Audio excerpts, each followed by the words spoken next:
Hello, नमस्कार सभी को। आज का टॉपिक है अपना प्रैक्टिस सीरीज एस्टेट के लिए और सीईटी के लिए। और जो भी अपनी प्रैक्टिस होगी वो हम करेंगे, जिसमें कि ग्रामर का पोर्शन होगा और इंग्लिश पेडागोजी का पोर्शन होगा।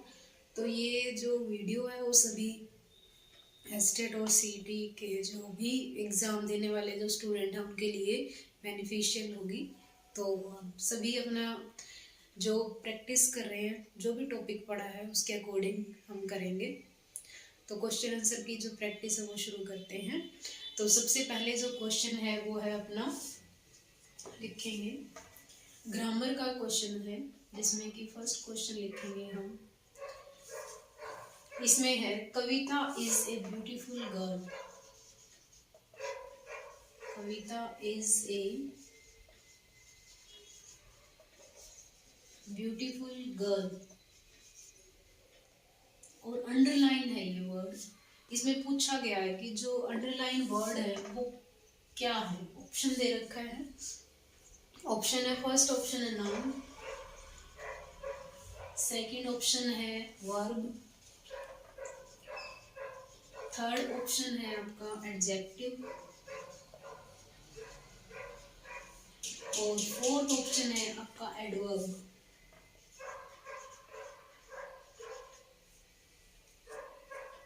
एडवर्ब जो हम क्वेश्चन आंसर कर रहे हैं, तो ये कविता इज अ ब्यूटीफुल गर्ल, इसमें हमें ये अंडरलाइन वर्ड बताना है कि है क्या। क्वेश्चन में ये पूछा जाएगा कि ये नाउन है या वर्ब है, एडवर्ब है या फिर एडजेक्टिव है। तो यहाँ पे हमारा जो ब्यूटीफुल वर्ड है ये किसके पहले आया हुआ है, ये गर्ल के पहले आया, यानी कि ये नाउन है। करने का तरीका यही होगा कि गर्ल क्या है, नाउन है। ठीक है, हमने बताया था गर्ल क्या कॉमन नाउन है, जिसमें कि इसको हम सिंगुलर से प्लूरल बना सकते हैं, गर्ल का गर्ल्स बना सकते हैं। ठीक है, तो हमने रूल पढ़ा था, नाउन की जो विशेषता बताए तो वो क्या हो जाएगा, एडजेक्टिव होगा। ठीक है, तो यहाँ पे क्या आएगा, ये एडजेक्टिव, यानी कि इसकी क्वालिफाई कर रहा है, क्वालिफाई ऑफ नाउन।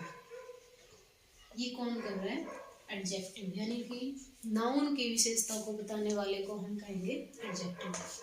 तो अपना जो आंसर आएगा वो आएगा एडजेक्टिव।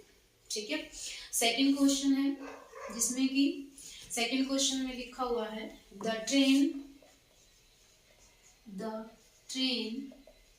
डैश, ब्रैकेट है लीव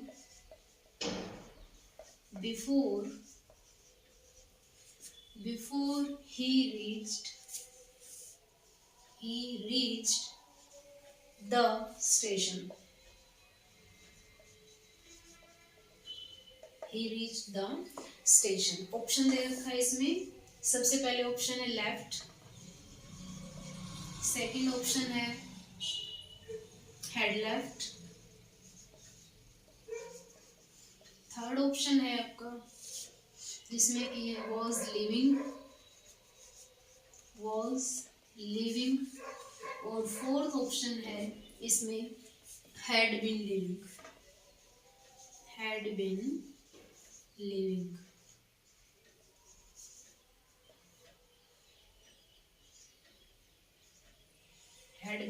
living। अब जो ये क्वेश्चन है, सेकंड क्वेश्चन, इसमें पूछा हुआ है कि जो लिव है वो ब्लैंक जो प्लेस है, फिल इन द ब्लैंक्स में हम इन चार ऑप्शन में से क्या फिल करेंगे। तो यहाँ पे एक वर्ड आया हुआ बिफोर, और एक रूल है कि जो भी हम फर्स्ट वर्क होगा, पहले जो काम होगा फर्स्ट वर्क, उसके साथ हमेशा हेड प्लस वर्ब की थर्ड फॉर्म लगाएंगे, और सेकंड वर्क हमेशा क्या होगा, वर्ब की सेकंड फॉर्म। ठीक है, तो यहाँ पे हमारा जो पहला वर्ब क्या है कि द ट्रेन हैड लेफ्ट, यानी कि गाड़ी जा चुकी थी, बिफोर किससे पहले, ही रीच द स्टेशन, यानी कि पहले ही गाड़ी जा चुकी थी स्टेशन से पहुंचने के पहले, यानी कि कोई व्यक्ति है वो स्टेशन पर बाद में पहुंचा, पहले गाड़ी जा चुकी है, यानी पहले काम क्या हो चुका है, फर्स्ट वर्ब क्या हो गया है, लीव, यानी कि यहाँ पे जो आएगा वो आएगा हैड लेफ्ट। इसको हम फिल इन द ब्लैंक्स में फिल करेंगे। तो जो अपना कंसेप्ट है वो क्लियर होना चाहिए। यहाँ पे क्या है कि फर्स्ट वर्ब के साथ हम क्या करेंगे, हेड प्लस वर्ब की थर्ड फॉर्म करेंगे यूज, और सेकंड जो वर्क है, काम है, उसके साथ हम वर्ब की सेकंड फॉर्म का यूज करेंगे। तो नेक्स्ट क्वेश्चन ले लेते हैं हम। मिक्स क्वेश्चन होंगे जिसमें कि अपना ग्रामर और पैडागोजी के क्वेश्चन होंगे। तो जो भी कंटेंट है वो अकॉर्डिंग टू प्रैक्टिस होगा, जिससे कि आप अच्छे से प्रैक्टिस कर पाओ। तो अपना नेक्स्ट क्वेश्चन आएगा, the Montessori system, the Montessori system, the Montessori system of teaching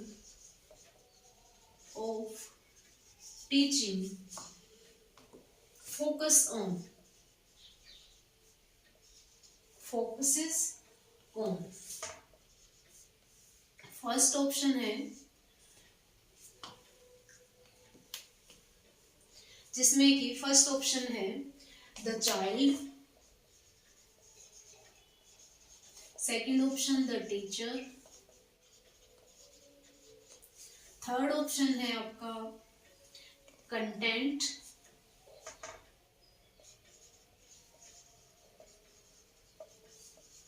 और फोर्थ ऑप्शन है जिसमें कि बताया द टेक्स्ट बुक। हाँ जी, तो मोंटेसरी जो सिस्टम है किसने इंट्रोड्यूस किया था, जिसमें कि बताया कि मोंटेसरी सिस्टम किसने बताया था, मारिया मोंटेसरी। मारिया मोंटेसरी एक साइकोलॉजिस्ट है थी, जिन्होंने मारिया जो मोंटेसरी है उन्होंने अपने नाम से ही मोंटेसरी सिस्टम की स्थापना की, जिसमें कि इन्होंने बताया कि जो बच्चे हैं, मेनली जो हम कहेंगे कि अनेबल्ड जो बच्चे हैं, उनको सीखने के लिए LSWR जो स्किल है उनके माध्यम से सिखाया जा सकता है।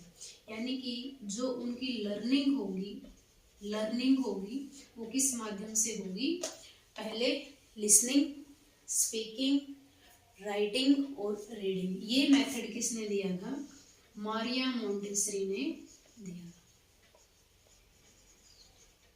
जो कि डी फॉर डम जो बच्चे थे, जो जिसको हम कहेंगे कि लर्निंग डिसेबिलिटी के जो बच्चे थे, उनके लिए इसको इंट्रोड्यूस किया गया, उनके लिए इनको इंट्रोड्यूस किया गया। तो ये तो था मारिया मोंटेसरी से संबंधित। और ये इस क्वेश्चन का जो आंसर है वो क्या है कि टीचिंग फोकस किस पे किया जाएगा, टीचर पे, बच्चे पे, कंटेंट पे या फिर टेक्स्ट बुक पे। तो अपना जो फोकस रहेगा वो क्या रहेगा, बच्चे पे रहेगा, यानी कि इसको हम कहेंगे child centred teaching, child centred, जिसमें कि बच्चे को ध्यान में रखते हुए बनाया जाएगा। कोई भी आपकी टेक्स्ट बुक है, कोई भी टीचिंग मेथड है, टीचिंग मटेरियल है, एसोसिएटिव थ्योरी है, जो भी यूज़ करेंगे वो हम बच्चे को ध्यान में रखते हुए बनाएंगे। नेक्स्ट करेंगे हम, जिसमें कि एक वर्ड लिया गया है इनोसेंट। एक वर्ड है जिसको हम कहेंगे इनोसेंट। इनोसेंट क्योंकि वो कैब भी आती है, इनोसेंट वर्ड है, इसका हमें क्या बताना है, अपोजिट मीनिंग बताना है, अपोजिट वर्ड बताना है इनोसेंट। ऑप्शन में दे रखा है, ऑप्शन है आपका जिसमें कि गिल्टी, फर्स्ट ऑप्शन है guilty, second option clever, third option है जिसमें बताया गया स्मार्ट, और फोर्थ ऑप्शन बताया गया है कि इग्नोरेंट। हाँ जी, इनोसेंट वर्ड का अपोजिट बताना है। इनोसेंट वर्ड होगा कि आप जिसमें कि इनोसेंट होगा जिसको हम कहेंगे कि बिना किसी के कोई भी क्राइम कर देता है, उसको हम कहेंगे बिल्कुल अगर वो क्राइम करेगा तो क्या होगा, उसको गिल्टी फील होगा। अगर कोई क्राइम ही नहीं करेगा वो इनोसेंट होगा। इनोसेंट का मतलब हम एक अच्छा सा वर्ड ले लेते हैं हिंदी में, जिसको मतलब क्या होगा कि बिल्कुल ही इनोसेंट है, हम कहेंगे बिल्कुल ही निश्चल है। ठीक है, निश्चल। निश्चल जो वर्ड लिया जाता है यानी कि बिना किसी छल के, छलावे के, या फिर हम कहेंगे कि कोई भी गलत काम नहीं करता, बहुत ही इनोसेंट है। ठीक है, तो इसका जो अपोजिट आएगा वो आएगा गिल्टी। ठीक है, नेक्स्ट क्वेश्चन लेंगे। In making classroom teaching effort, in making classroom teaching, in making classroom teaching effective, the most effective, the most important part is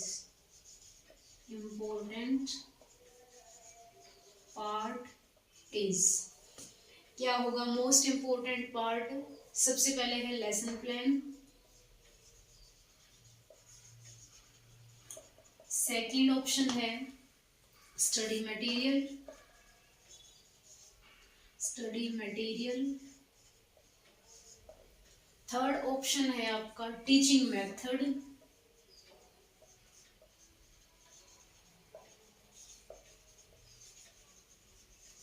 और फोर्थ ऑप्शन है जी जिसको हम कहेंगे टीचर्स पर्सनैलिटी।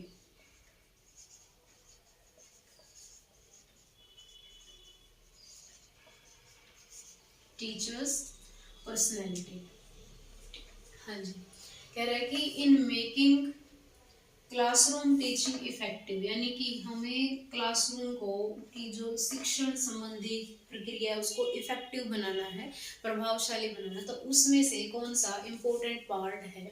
यानी इन चारों में से लेसन प्लान है, स्टडी मटेरियल है, टीचिंग मेथड है, या फिर टीचर पर्सनैलिटी है। अब लेसन प्लान क्या होगा? जब भी हम कोई भी लेक्चर तैयार करते हैं, नेक्स्ट वर्किंग डे हम उसको डिलीवर करते हैं, तो उससे पहले एक लेसन प्लान बनाया जाता है जिसमें कि जो भी पर्टिकुलर टॉपिक है उसके बेस पे हम उसको कंटेंट तैयार करते हैं, क्वेश्चन तैयार करते हैं, और जो उसकी प्रैक्टिस सीरीज है उसको भी तैयार करते हैं। ये तो होगा लेसन प्लान। स्टडी मटेरियल क्या होगा? जिसमें कि स्टडी मटेरियल क्या है कि क्या पढ़ाया जाएगा वो, और टीचिंग मेथड है कि कोई भी आप किस मेथड से, किस विधि से आप बच्चों को पढ़ा रहे हैं, सिखा रहे हैं, that is called teaching method. और टीचर्स की पर्सनैलिटी क्या है? पर्सनैलिटी मीन्स पर्सोना से बना है, जो कि उनका जो व्यक्तित्व है वो कैसा है, इंटरनल और एक्सटर्नल, वो ज़्यादा इफेक्टिव है या नहीं। तो यहाँ पे जो क्लासरूम टीचिंग इफेक्टिव होगा, मोस्ट इम्पोर्टेंट पार्ट जो होगा वो होगा टीचिंग मेथड, यानी कि बच्चे को आप किस मेथड से पढ़ा रहे हैं, किस विधि से पढ़ा रहे हैं, और किस तरीके से उसको उन प्रॉब्लम को सोल्व किया जाए, उस विधि का, कौन सी विधि का उपयोग किया जाता है। टीचिंग मेथड कैसे होगा? जैसे कि आपका इंडक्टिव मेथड है, इंडक्टिव मेथड में क्या होगा? जिसमें कि एग्जाम्पल टू रूल बच्चे को सिखाया जाएगा, एग्जाम्पल टू रूल, यानी कि बच्चे को एग्जाम्पल देके उसके बाद नियम को बताया जाएगा। और डिडक्टिव मेथड में क्या होगा? डिडक्टिव मेथड में होगा पहले रूल बताया जाएगा और फिर एग्जाम्पल दिया जाएगा। तो कहने का मतलब क्या है, जो इंडक्टिव मेथड है एग्जाम्पल किस में दिया जाता है, और डिडक्टिव किस में? मैथ में हम पहले रूल बताते हैं उसके बाद एग्जाम्पल देते हैं। ठीक है, और जैसे आपकी ग्रामर है उसमें भी हम क्या बताते हैं? नियम बताते हैं, उसके बाद उसको एक्सप्लेन किया जाता है। और एग्जाम्पल हम किस में बताएंगे? जैसे कि आप कोई भी पर्टिकुलर सब्जेक्ट, जैसे हम कहेंगे ईवीएस है, उसमें हम एग्जाम्पल देंगे, ठीक है, फिर उसके नियम, रूल, रेगुलेशन वगैरह बनाया जाता है। तो ये होगा आपका इंडक्टिव मेथड। ठीक है, किस मेथड का प्रयोग किया जाता है। नेक्स्ट क्वेश्चन लेते हैं। नेक्स्ट क्वेश्चन है जी,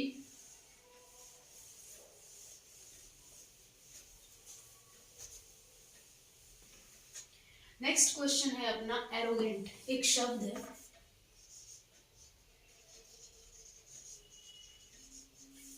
arrogant.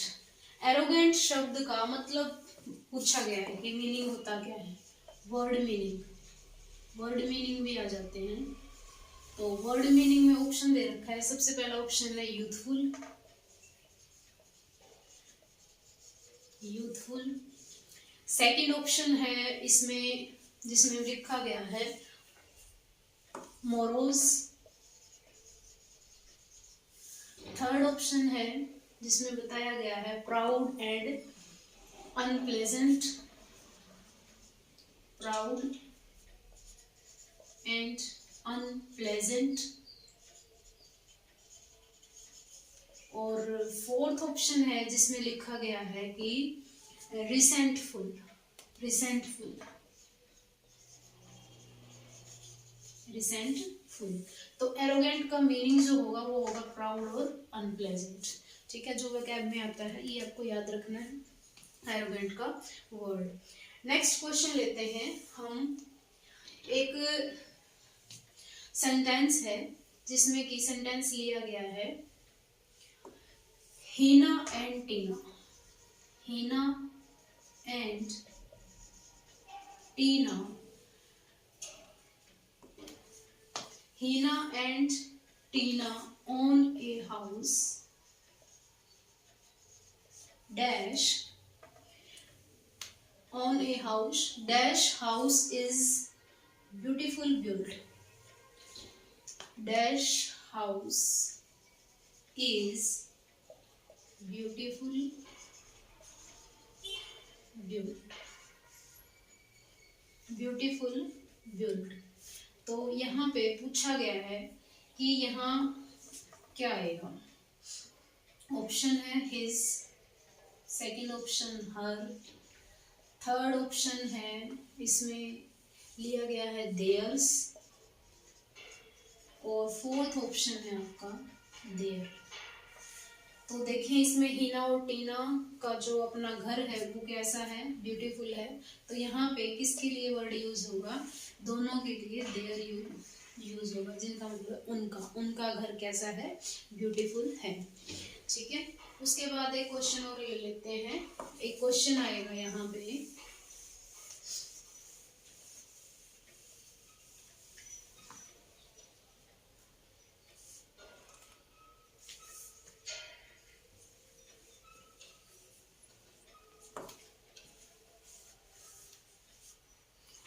courteous,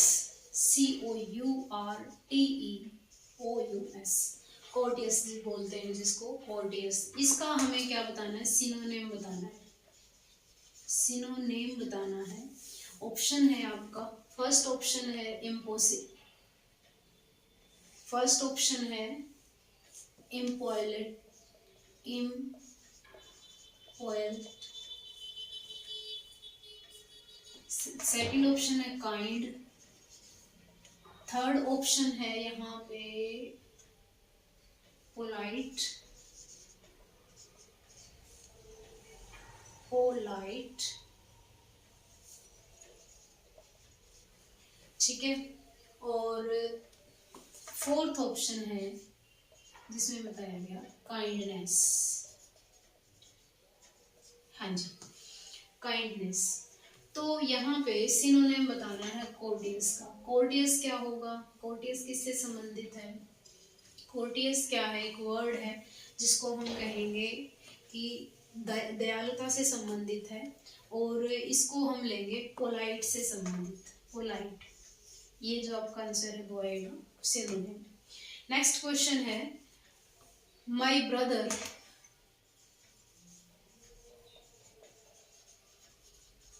my brother goes for a walk,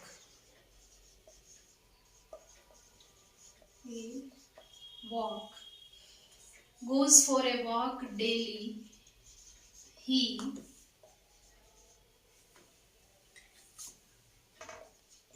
walks very dash।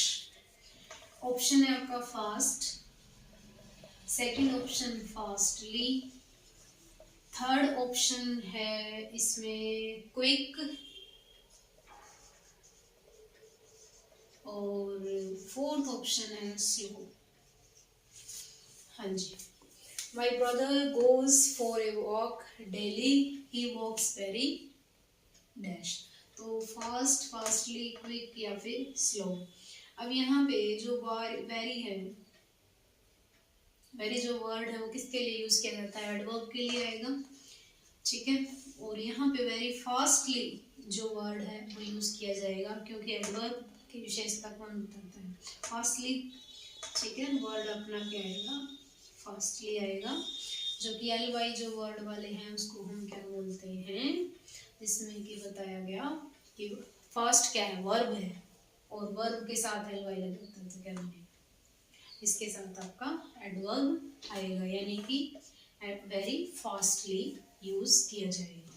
Next question है आपका, जिसमें कि बताया गया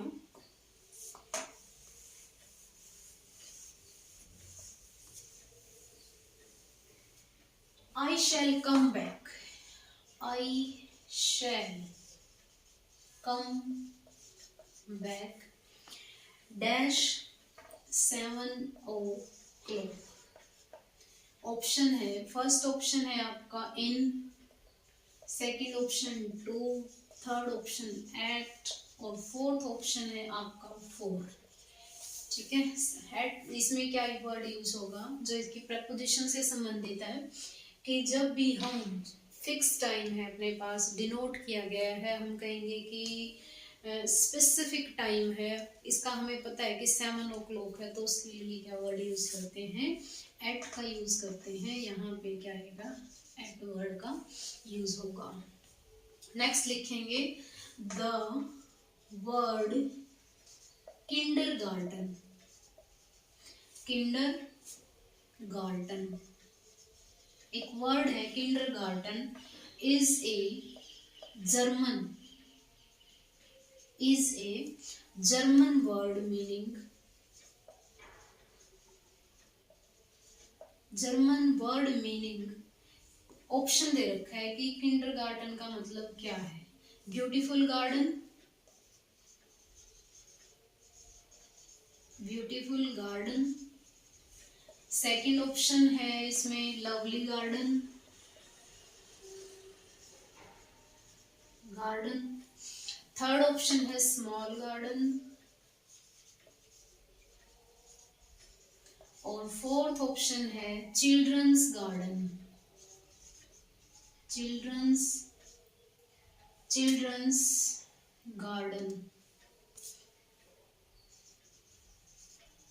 हाँ जी, किंडरगार्टन का मतलब बताना है, मीनिंग क्या होगा, जिसमें कि आपका किंडर से संबंधित, बच्चों से संबंधित है, तो आपका जो आंसर रहेगा वो आएगा चिल्ड्रन गार्डन। नेक्स्ट क्वेश्चन लेते हैं, जिसमें कि लिखेंगे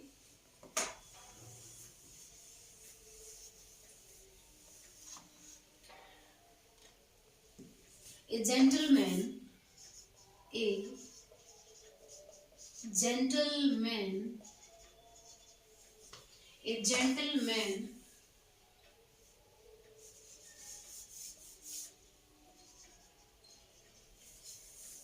came to school,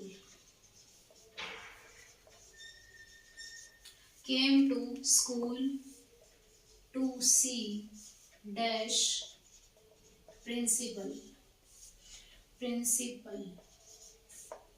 ऑप्शन है, ऑप्शन दे रखा है A, second option the, third option an, और फोर्थ ऑप्शन नो आर्टिकल। हाँ जी, gentleman came to school to see dash principal, एक प्रिंसिपल को, या फिर एन किसके लिए यूज किया जाता है, साउंड किसकी होगी, वावल की होंगी, और द किसके लिए यूज किया जाएगा, स्पेसिफिक वर्ड के लिए, स्पेसिफिक ऑब्जेक्ट के लिए, तो यहाँ पे क्या आएगा, द का यूज होगा। तो यहाँ पे देख लीजिए, ए का यूज होगा काउंटेबल के लिए हमेशा, और काउंटेबल में संख्या किसकी होनी चाहिए, 1, और क्या होगी इसमें, क्या होगी, कॉन्सोनेंट साउंड, कॉन्सोनेंट साउंड जिसमें आती है अल्फ़ाबेट की, उसके लिए यूज़ किया जाएगा। एन किसके लिए होगा? काउंटेबल तो होगा ही, लेकिन वन के लिए यूज़ होगा, वॉवल साउंड के लिए आएगा, यूज़ किया जाता है एन। द किसके लिए? पर्टिकुलर, स्पेसिफिक, पर्टिकुलर थिंग्स के लिए बताया गया है, स्पेसिफिक के लिए यूज़ किया जाता है। पर्टिकुलर जो है मेंशन की जाती है, जिसमें ये बताया कि किससे मिलना है, ओनली प्रिंसिपल से मिलने आया था। ठीक है, नेक्स्ट क्वेश्चन है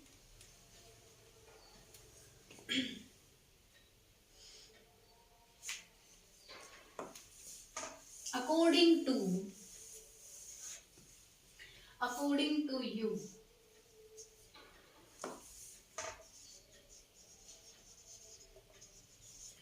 according to you, what type of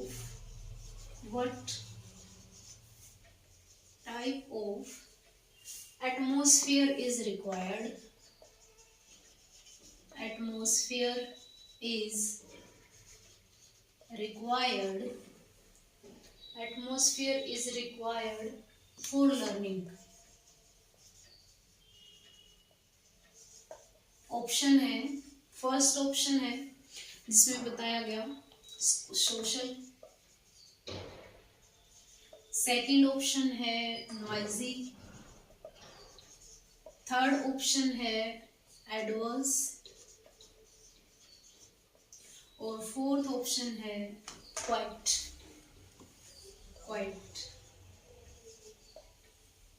कि अकॉर्डिंग टू यू कैसा एनवायरनमेंट होना चाहिए, कैसी लर्निंग एटमॉस्फेयर होना चाहिए, सोशल होना चाहिए, नॉइजी होना चाहिए, एडवर्स होना चाहिए, या फिर क्वाइट होना चाहिए। तो आपका जो है इस ऑप्शन के अकॉर्डिंग कैसा होना चाहिए? इस ऑप्शन के अकॉर्डिंग होना चाहिए क्वाइट। लेकिन अगर हम सोशल पूछें, अगर यहाँ पे डेमोक्रेटिक आता तो वर्ड हम क्या लेते? डेमोक्रेटिक। डेमोक्रेटिक मीन्स लोकतांत्रिक। यानी कि क्लास में कैसा होना चाहिए? डेमोक्रेटिक होना चाहिए, ना ही टीचर सेंटर्ड हो जिसमें कि सिर्फ लेक्चर दिया जाए। इंटरेक्शन किसकी होनी चाहिए? स्टूडेंट्स की होनी चाहिए। ठीक है, तो एक क्वेश्चन और ले लेते हैं जिसमें कि बताया गया, यहाँ पे एक लास्ट क्वेश्चन ले लेते हैं आज का। मोस्टली अपना जो फर्स्ट प्रैक्टिस सेट है वो हो चुका है, देखेंगे। There is hardly dash time left for the बस।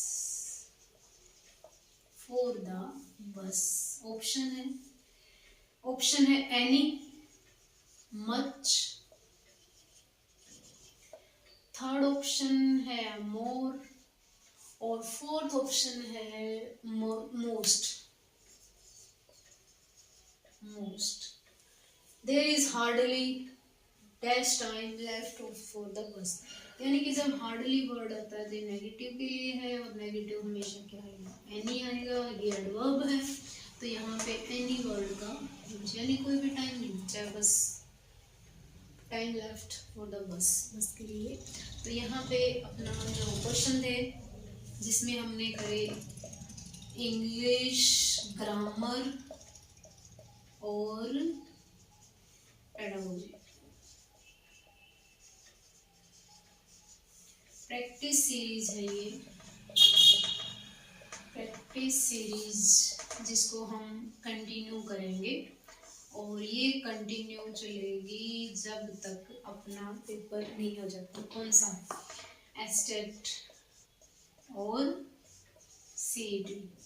तो ध्यान रखना, दोनों पेपर एस्टेट और सीईटी में जो भी इंग्लिश का पोर्शन आएगा, कोशिश करते हैं कि उसकी प्रैक्टिस सेट करें, यूज़फुल होगी सभी के लिए।